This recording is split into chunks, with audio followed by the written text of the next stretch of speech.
Good afternoon, everyone, and welcome to our final webinar in our series today. My name is Danny, and I'm with the learning team at Cherry Beckert. Just want to go housekeeping items before we get started. For audio during today's webinar, you may listen through the phone or the computer speakers. You can choose your audio under the audio tab in the menu to the right of your screen. To earn CPE for today's webinar, please make sure you answer all the polling questions. Make sure you click the submit button to submit your answers. We will try to remind you of this as each poll appears. We will be distributing CPE certificates via email in the coming weeks. We will be answering questions in the question and answer pod. We will try to answer them throughout the webinar. So that's all for the housekeeping announcements, and I'll turn it over to Matthew. Thank you so much again, Danny, and welcome to the last seminar of the Not-for-Profit Conference. We're have our last speaker to introduce today, and that is Deborah Walker. Deb is our National Director of the firm's Compensation and Benefits Solutions Group.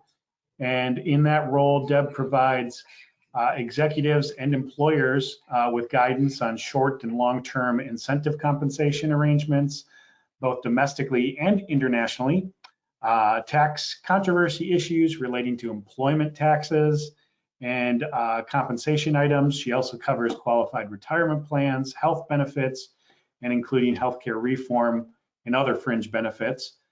So she's well-versed in all topics employment tax-wise, and she's talking to us today about hot topics in employment taxes. So Deborah, we're gonna hand it over to you, and thanks for being with us. Thanks, Matthew. And what I thought I would do today is to go through some of the hot issues that you may have. And maybe you have these issues and maybe you don't, but I'm going to go through some retirement plan issues. And then I put a section in here called perennial compliance issues. These are problems that we see again and again, and it would behoove you to make sure that you don't have them, or if you have them, attempt to correct them, or any of that. And then finally, we're going to spend just a little bit of time on federal payroll tax relief. I do still get a lot of people wondering about these federal tax credits that are payroll tax credits, so you may have some availability of having those credits. That brings us to our first polling question.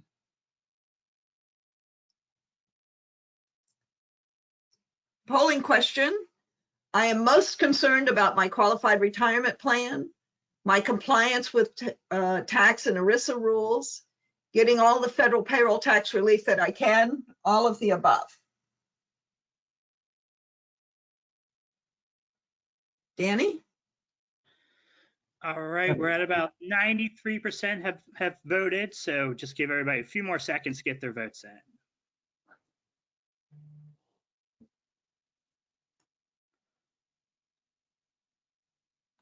All right, looks about 51% said all of the above. Okay, great. So let's start. Okay, we'll turn first to the retirement plan issues, which did interest about 17% of you, so that's helpful. All right, so for the agenda today, what we're looking at is whether the plans had a termination, and this is important because it changes the vesting schedule that you might otherwise have for your plan. The next one is, did you have a reduction in your 401k matching contribution, and were all those rules complied with? Or was there a reduction in profit sharing or 403b discretionary contributions? Then we'll get to COVID-related distributions, which is really quite favorable rules. Plan loans, which are also some favorable rules, and they've already pretty much, as we're in the end of the year, it's pretty much almost expired, and then required minimum distributions. So turning first to plan termination issues. Did your workforce shrink? When you have employer-initiated terminations of employees, then that may trigger what's called a partial plan termination. And if any qualified retirement plan terminates, then all the participants who are being terminated, the affected participants, that's 100% in the account balance to the extent it's funded. And so what this could result in is that there could be a retirement plan distribution that you need to make that you didn't realize you need to make. If a plan terminated and somebody vested and you didn't think they were vested in the plan, then you didn't distribute anything and perhaps you should. Workforce reduction, if you expect workforce reduction to continue for a long time, then maybe we want to talk about a redesign. But I think for right now, the more important thing is to determine whether you had a partial plan termination. So a partial plan termination is a significant reduction in employees due to involuntary severance. Although that actually gets a little expanded, because if I voluntarily quit my job because I expect that I'm going to be fired, that would be considered an involuntary severance. So there is no specific number of employees that had to disappear, leave your workforce in order for there to be a partial plan termination. And it can be a series of events, but it's a facts and circumstance determination, and people were very upset with having to make a facts and circumstance determination. So the IRS issued a revenue ruling, 2007-43. This might be one of the cases of be careful what you wish for. But 2007-43 says that a partial plan termination occurs if there's a 20% reduction or turnover of participants during the applicable period. And usually the applicable period is a plan year, but it could be more than a year if there's kind of a gradual phasing out. So generally what you do is you look at the terminations to see if it comes up to 20%. And then we have some good news in this last bullet here. People who are rehired in 2020, voluntary terminations, terminations for cause, and terminations of a death and disability are not going to be counted in this 20% test. The voluntary terminations, they aren't counted in the 20% test, but they may end up being an effective participant. So the real bottom line here is, did you have a partial plan termination? If a lot of people have left your retirement plan because they're no longer working for you, it's something you need to check. And if you've determined that you do have a partial plan termination or don't, I mean, once you go through this process, you really want to document your facts surrounding whether there has been this termination. And because 3 or 4 years from now, if someone's to come in and ask, then you're going to have it's better to have the documentation so you know. So if you have had a lot of people, I would document whether you think there's been a partial plan termination. And if there has been, then you need to vest the affected participants. If there hasn't been, hopefully there hasn't been, then you just need to keep the documentation of how you found what you found, that there hasn't been a partial plan termination. Okay, so let's go to the next thing, which is the 401k safe harbor plans. In a safe harbor plan, the employer contributes 3% for eligible employees, or they contribute a matching contribution and the matching contribution, of course, is only for those people that contributed. And the reason that people have safe harbor plans is that they want to, they don't want to run the discrimination test. So what happened sometimes with COVID was people would not want to make the employer contribution to be a safe harbor plan. And so that leads to the situation where you do need to run the discrimination test in order to see if they're satisfied. And the discretionary contributions, which we also mentioned, hopefully most employer contributions are discretionary and not part of the safe harbor. The safe harbor you have to worry about because you're gonna, if you don't put that money in, you're gonna have to run the discrimination test. If it's a discretionary contribution, then you don't have to pay that discretionary amount and you'll be fine.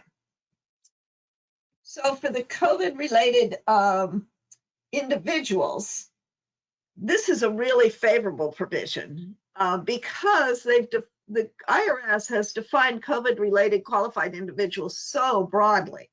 So what they've said is a COVID-related individual is somebody who's diagnosed with COVID, whose spouse or dependent is diagnosed, who experiences, and this is the real broadening of it, adverse financial consequences due to COVID as a result of being quarantined, laid off, furloughed, having your hours reduced, a pay reduction, rescission of a job offer, delay of a job start. So generally, I think a lot of people experience pay reductions. Some people were laid off or furloughed. And it's not only for you as an employee, but also for your spouse or someone who you live with. So it's very broad. And the benefit of having a COVID-related distribution is that up to $100,000 paid from a qualified retirement plan or an IRA on or before the end of this year to qualified individuals can be included in income over 3 years. It's not subject to the 10% tax for early distributions. And you don't even have to pay tax on this amount if, in fact, you roll it back over into a qualified plan or an IRA within the 3-year period. It's not subject to income tax withholding. So where this comes into play and is very helpful is that people that need funds can actually get money from their retirement plan with no penalty. And if they can accumulate those funds and put it back in the retirement plan in 3 years, they don't even pay tax on it. Now, they have issued rules on how you calculate it. The tax is paid over 3 years. So if you don't get at least a third of it back in the first year, then you're going to end up paying tax on it, on that third, but you can then get a refund of those taxes if you get it paid back in the later part of the year. So you have 3 years to pay it all back, but you pay the tax in years 1, 2, and 3, and then you might have to amend your return. If people are short of money, this is a very helpful provision. And then we come to the last part in the qualified retirement plans. This is the plan loans. If the plan loan was outstanding on March 27, 2020, and there were payments due, you can delay those repayments for up to a year. So this is very helpful to people that have plan loans that they might not be able to pay back. Payments have to be adjusted to adjust the delay, and of course you have to pay interest on it. And then the last thing I wanted to say on retirement plans is, remember, you don't have to make required minimum distributions for 2020. This rule's been around for a long time, but often people get retirement plan distributions just automatically made for them at the end of the year.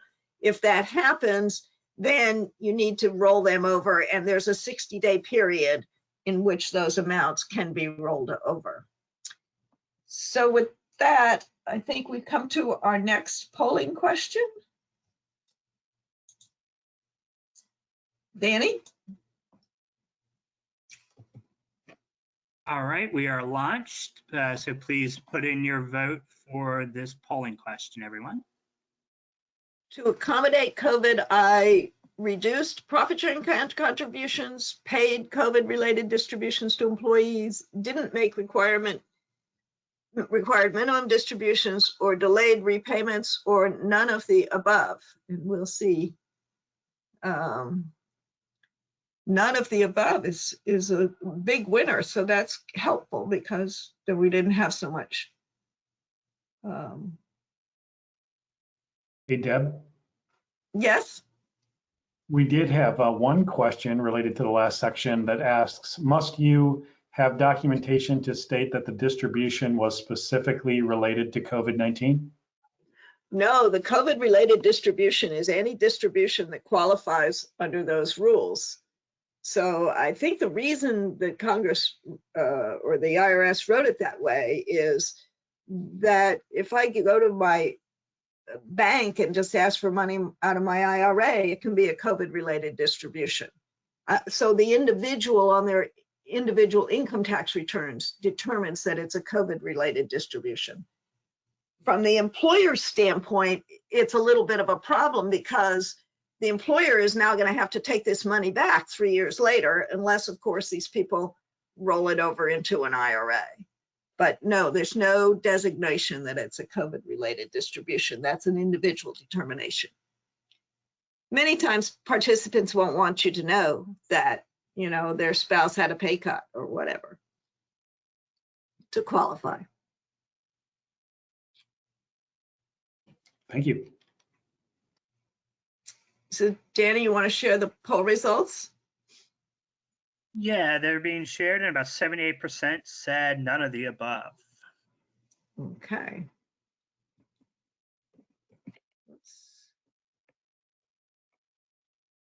All right, so let's go to our perennial compliance issues. And the perennial compliance issues, as I said, are things that basically I've found people have problems with, and it's something that I like to just highlight. So for the agenda, we're going to failure to timely deposits. How long have we been talking about employee salary reduction contributions? But they still are a problem, and DOL is definitely paying attention to them, so they can cause problems, and it's good to stay on top of them. And the other thing that we've seen recently is failure to file 5500s for health and welfare plans. This other one has been around for years. Failure to have university availability for salary reduction contributions for 403B plans. I think this is just a situation, and we'll talk about it in a minute, but it's a situation where people adopt plans and then just sort of forget about some part-time workers or some, you know, maybe your bus drivers were independent contractors and then you made them employees, and all of a sudden, you know, you forgot that they weren't in the 403B plan and they need to be in the 403B plan. Or bus drivers are a bad example there, but security people might not be such a bad example. Failure to file 403B terms. We do see IRS focusing on 403B plans. And then the other thing I've probably seen 6 or 8 times this year is non-qualified deferred compensation, which is a problem because people don't realize how that's taxed. So we'll spend a lot of time on that. Okay, so failure to deposit salary deferrals. The rule is that you have to make any salary reduction contribution has to be transferred to the plan as soon as possibly to reasonably segregate it. So that's a facts and circumstances determination. DOL looks at things like, you know, how fast are you sending your health benefits over to the health insurer, things like that. And a little bit payroll taxes, but there is an understanding that salary reduction contributions going to the plan may take a little bit more than regular payroll deposits.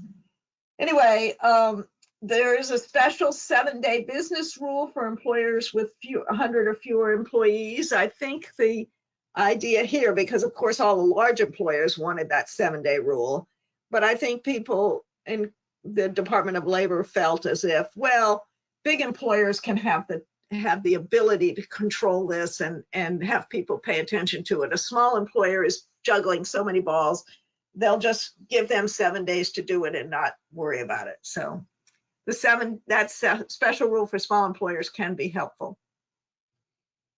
If amounts aren't timely transferred, then they are treated as a loan. It's as if the plan loaned money to the employer.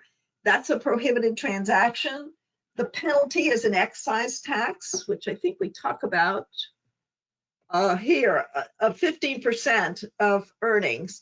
So it's as if the employer, and what you have to do to correct your excise tax is to transfer the amounts into the plan and any lost earnings that the plan would have. So I see a lot of people that just sort of pay the excise tax and move on and make the corrections. Also, people where you have significant failures, there is a Department of Labor's voluntary fiduciary correction program, which allows you to correct for these failure to make deposits.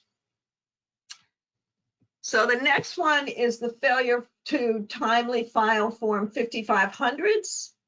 That is mostly, I see that in health and welfare plans. People don't often forget for their retirement plans. They do for health and welfare plans. You can get an extension after the 7 months of 2.5 months. the really important thing I want to say is don't miss the deadline. Sometimes we have situations where the plan auditors can't audit the reports or can't audit the plan. And everybody says, well, if I can't send in the plan audit, I'm just not going to send in the 5,500. That is a very bad idea. The best idea is to send in the 5,500 without the audit. And then somebody will say to me, well, they won't take it without the audit. Well, what you have to do is you have to put a piece of paper in there that says, we're going to supply our audit to you as soon as we get it finished. That way, they kind of trick the computer into thinking you have an audit. Well, the computer doesn't, I mean, it doesn't matter because the DOL people quickly go through these filings and determine whether, in fact, you have a statement or you have an audited financial report. And if you don't have an audited financial report attached, then they send you a letter and they say, oops, we see you filed your 5,500, but you didn't send the audited financial report. And in that case, you have 45 days to get the audited financial report in. And at that point, you can submit the audited financial report in 45 days or work with the Department of Labor to explain why it's not possible to do all of this and what's the best thing you can do and all sorts of things like that. People generally, they want you to, they want you to do the best you can. And in some cases, you just can't do it, but you need to start the dialogue to avoid penalties.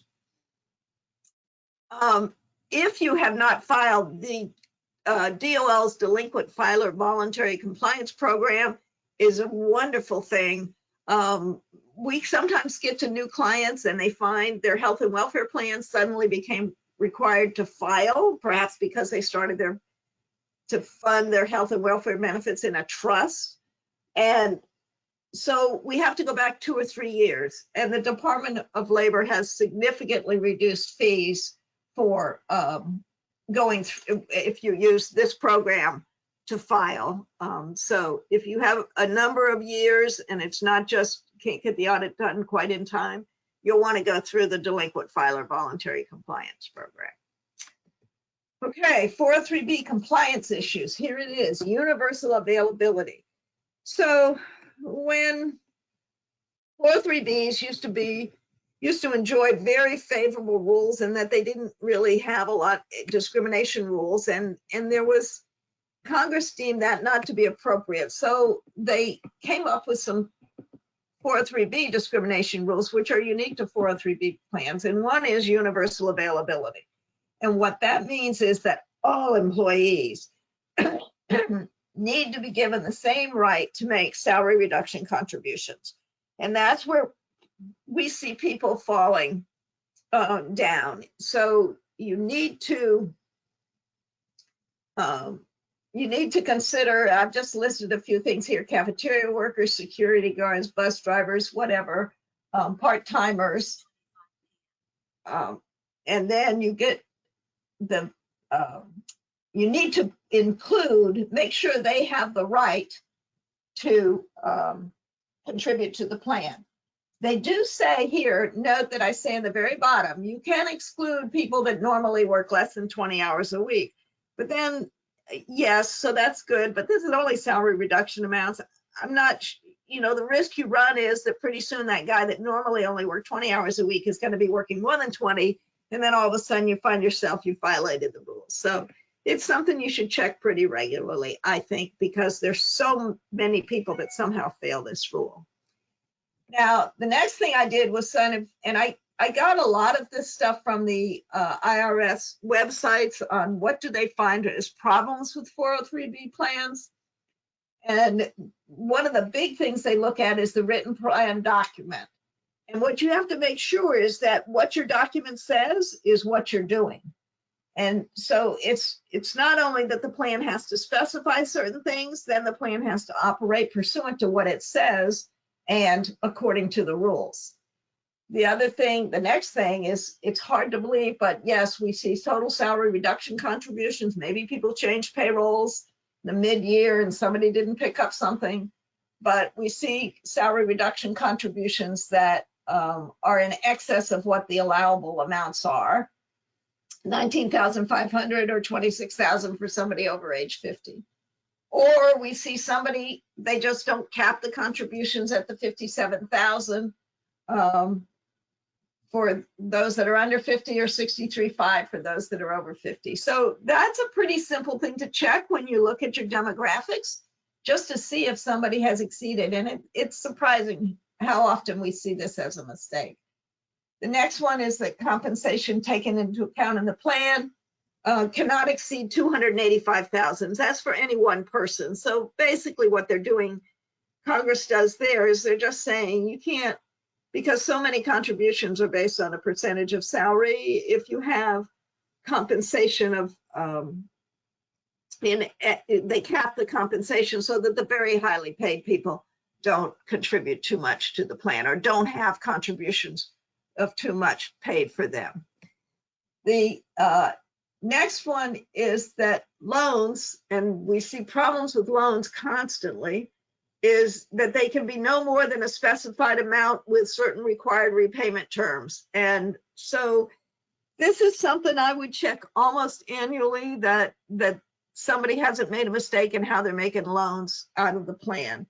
Usually there's a 5-year term, quarterly principal and interest, and it's the lesser of 100,000 or half of the account balance, or $10,000. And those amounts have been liberalized for COVID-related loans. So you may be able to get even more under COVID times. And then hardship distributions. These were a big bugaboo, and they've loosened up the rules a little bit, but they still are a problem. You need to properly document them and meet the definitions. It has to be for an immediate and heavy financial need, and no more than that need.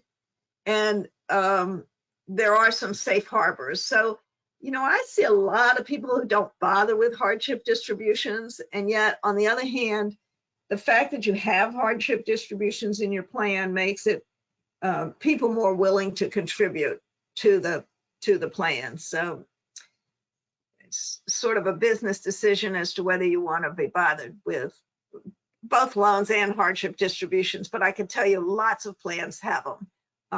But the rules are tricky, and we see lots of mistakes. So now we'll get to our non-qualified deferred comp plan rules, which is where I see. And the reason I see mistakes here, I think, is non-qualified deferred comp. We're talking about payments to executives.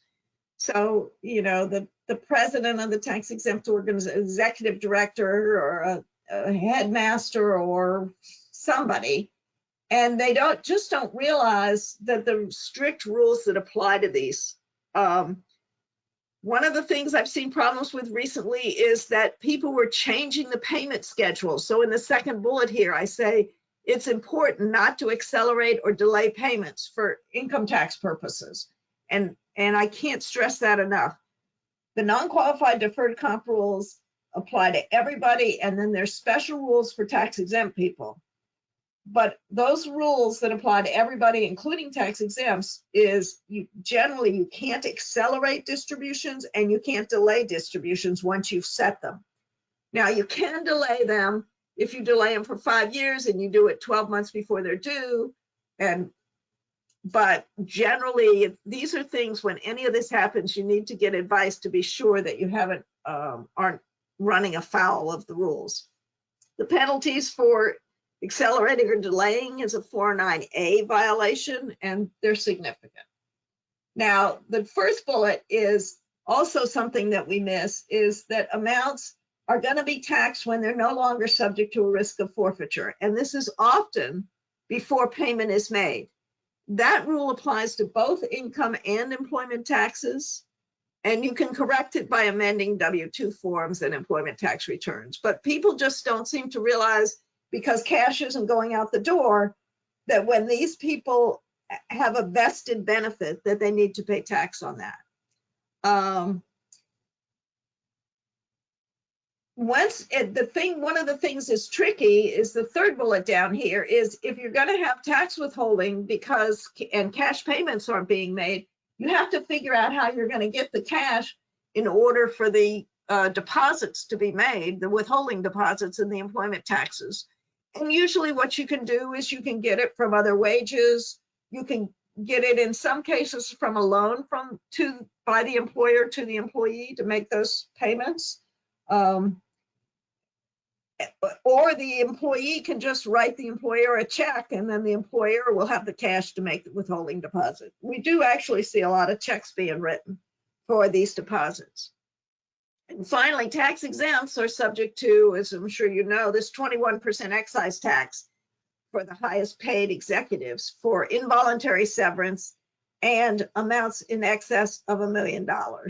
So these rules are subject to the golden parachute and 162M rules. I don't really see that many people that run into this, but it is something that you need to plan around, and there's very detailed rules on when it applies. It's applied on a controlled group basis, so it is very broad. If you have executives working for both taxables and tax exempts, that's where we have a little problem.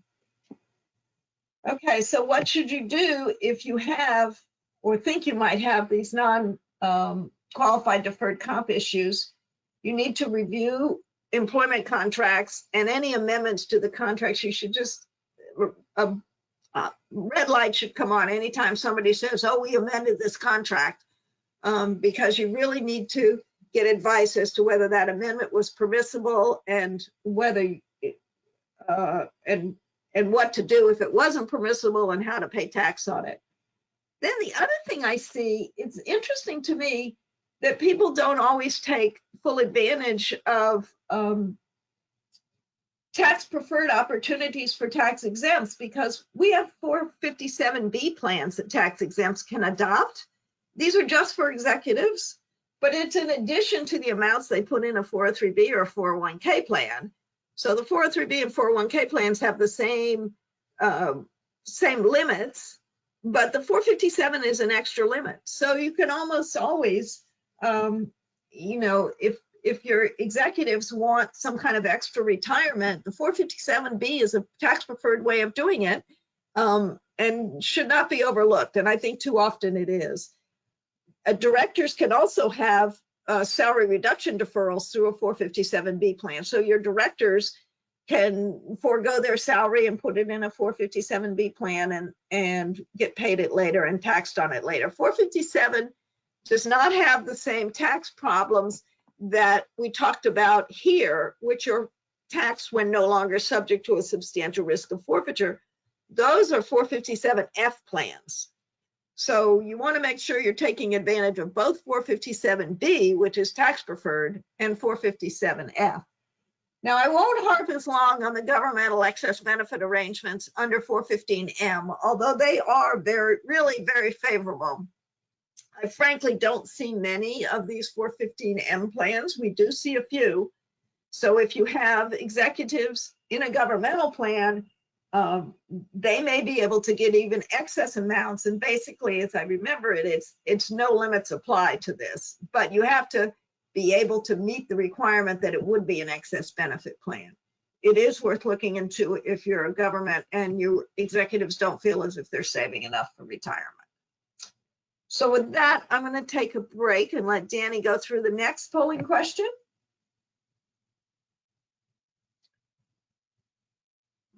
For non-qualified deferred compensation arrangements, we're properly reporting for income tax purposes, we're properly reporting for employment tax purposes, all of the above. So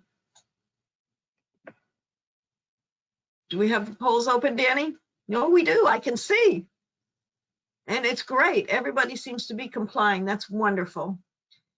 The employment tax is the tricky one that I sometimes see, because sometimes timing of income and employment are the same, although in your case, they usually are the same as a tax exempt. So Danny, we have about 2 more seconds or so here, and I'll go ahead and close it out. All right, and we're sharing that about 86% said all the above. Okay, great. So let's move on to the payroll tax relief. So we have Families First Coronavirus Response Act and the CARES Act, Corona Aid Relief and Economic Recovery Act. And we have three different things we need to talk about: employee retention credit, mandatory sick leave. That's the one that I think a lot of people are missing. And that word mandatory is important. If it applies to you, you need to be paying it. You will get a tax credit, but you need to be paying it. And then employer and employee tax deferrals. So the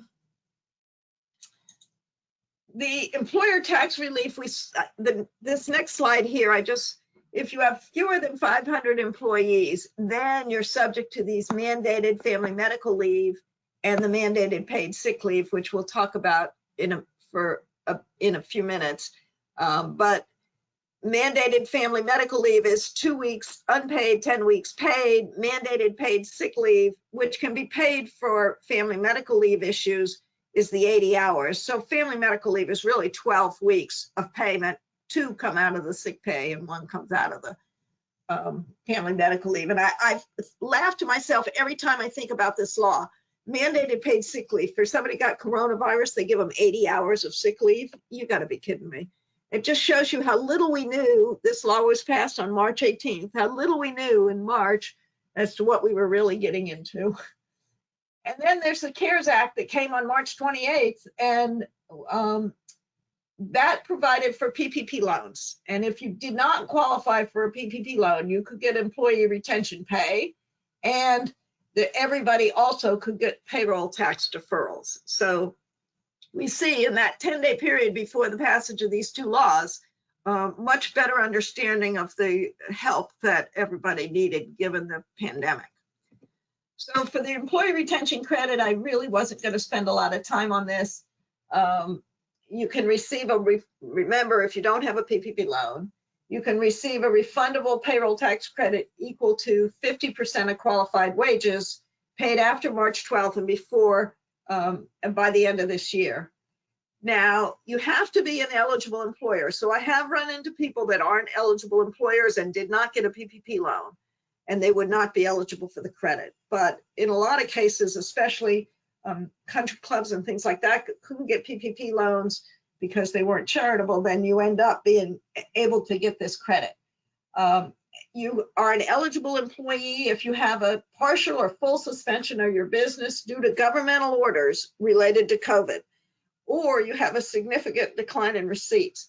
And significant, decline in receipts is 50% below where you were in the prior quarter, and then it's for every quarter until you reach 50% below where you were in the prior year quarter, and then it goes until you get to 80%. So they're looking at 2020 receipts compared to 2019 quarter by quarter basis. Actually, most people have the full or partial suspension. That's what we see mostly. The maximum credit is $5,000 based on $10,000 of wages and qualified health expenses. So the maximum credit you get for any one person is $5,000, and these payments are not subject to Social Security tax. So when you're doing your payroll taxes, if you're paying actually some of these wages that you're getting your credit for, you don't pay the Social Security on them. The next slide just sort of highlights things. If you're paying family medical leave, you can't double dip with an employee retention credit. You can't pay wages to related parties. The way you claim these credits is reducing your tax deposits. And if you don't have enough tax deposits, then you get to file a Form 7200. Most people are reducing their tax deposits, I've found. And although we have a few that are filing 7200s. And you need to make sure you include the wages. Oh, I'm sorry, I forgot to advance the slides for you guys. You do need to make sure you include the wages paid by PEOs and third parties. So with that, I think I'm going to move on to the mandated paid sick leave, which is the one where we actually see a lot of problems that people don't realize they're subject to it. This applies to anybody with fewer than 500 employees or public employers too. And then there are a couple exemptions. Healthcare and emergency responders can exempt people And businesses with less than 50 full-time people might not have to pay these amounts, although this is a very limited exclusion.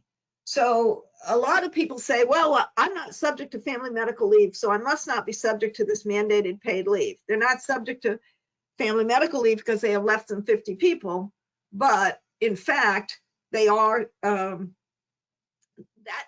less than 50 employee exception doesn't apply unless you meet certain rules where an officer of the entity has to represent that the payment would result in financial obligations exceeding revenues and cause the organization to cease operating at minimal capacity. This is pretty hard representations to make, I would guess.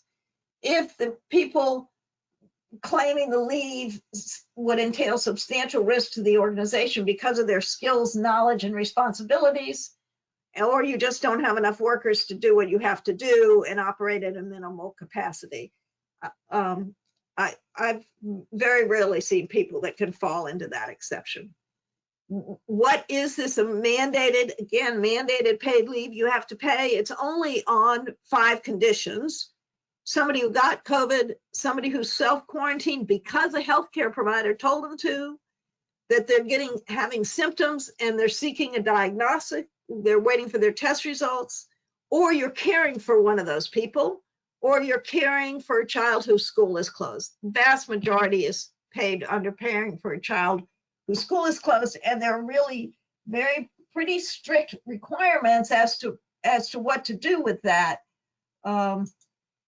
Because you have to, for any child over 14, you have to specify why they can't take care of themselves during the day. For other children, you have to say why you have to represent there's nobody else that can take care of them.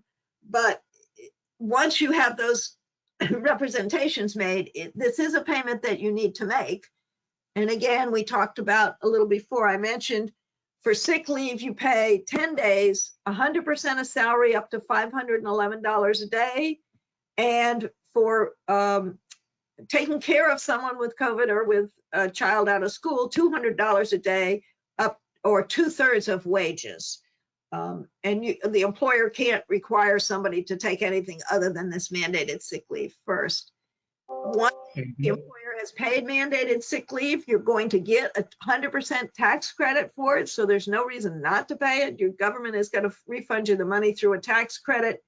And this tax credit is for the wages that you pay, either the $511, 100%, or the $200 a day up to 2/3, plus qualified health expenses, plus the Medicare tax paid on these wages. Deb, can I ask you a question? Sure. We had one come up related to the employee retention credit, and that was, how have you seen telework affect the eligibility for the employee retention credit during the full or partial suspension of operations? Okay, so I didn't go into the employee retention credit as much perhaps as I should have, but telework is if you can work from home. Well, let me back up. If you have fewer than 100 employees, you get employee retention credit for any payment you make. If you have more than 100 employees, then you only get a credit for workers who are being paid for not working. So the question relates to, what about teleworking? And the IRS is very clear that teleworking is not, is still working. So and lack of productivity, the fact that when I'm sitting at home, I get up and start the washer machine and the dishwasher, and therefore I don't work quite as hard as I am when I'm at the office, doesn't mean that I'm being paid for not working. And that is a tricky thing. You have to actually be paying people for not working if you have more than 100 employees. And teleworking is considered working. Lack of productivity is still considered working. That's a real judgment call as to when you're paying somebody for not working, unless, of course, you're a bus driver or a waitress or something, and they actually are staying at home. I think this particular person's organization was a fairly small organization, so they were definitely under the 100 employees. Oh, then all of it qualifies. Yeah, anything you pay qualifies if you're less than 100.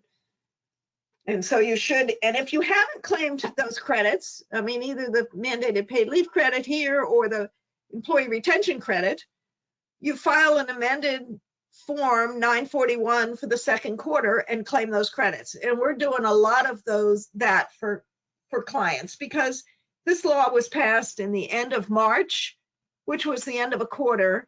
And then people, even for the second quarter, April, May, and June, they were, just didn't get it together to know how much of a credit they were entitled to. And so we've done a lot of help with clients, helping them figure out what they're entitled to, and then filing amended payroll tax returns to get those amounts back. It's determined on a payroll by payroll basis. Ooh, we better go to polling question 4 before we run out. Polling question 4, I need to review this year's payroll tax filings to determine if we're entitled to mandate a credit for mandated or the employee retention credits, all of the above. Are you there, Danny? Ah, we see the polls are open. Yep, we're at about 85%. We'll give about 10 or 15 seconds. Yeah. Okay, real quickly, because I think we might only have 2 minutes left. That's correct. It is important to check the employee retention credits, and filing an amended return is not a big deal. That's what you should be doing. Okay, this is almost gone because you could defer your payroll. You could defer your payroll taxes for employer portion of Social Security, and it's only through the end of this year. And then you're going to pay 50% in 2021 and 50% in 2022. Before you file, this is determined on a quarterly basis. So before you file your fourth quarter return, I'm sorry, I keep switching. Before you file your fourth quarter return, you may be able to still defer the employer's share of Social Security and not pay it until 2021 or 2022. But you can't go back to the third quarter or the second quarter. Once it's paid determined on a quarterly basis. And then we have some employers that want to prepay the amounts, get it off their balance sheets. You can prepay it if you want to. And I think I didn't want to talk about the employee deferrals because they really are gone, and they were only for 4 months anyway. The pitfalls, of course, are bad 941s. And I think that might bring us to the end of our slides.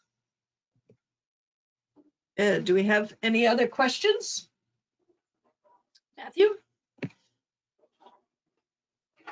There was no other questions, Deb. So that was it. I really appreciate you going over all these things. I think we have a lot of relevant topics. And this is a full wrap for our virtual not-for-profit seminar. The first time we have tried to do this event virtually. And besides a little bit of technical issues on our panel discussion, I think we have executed fairly well, in my opinion.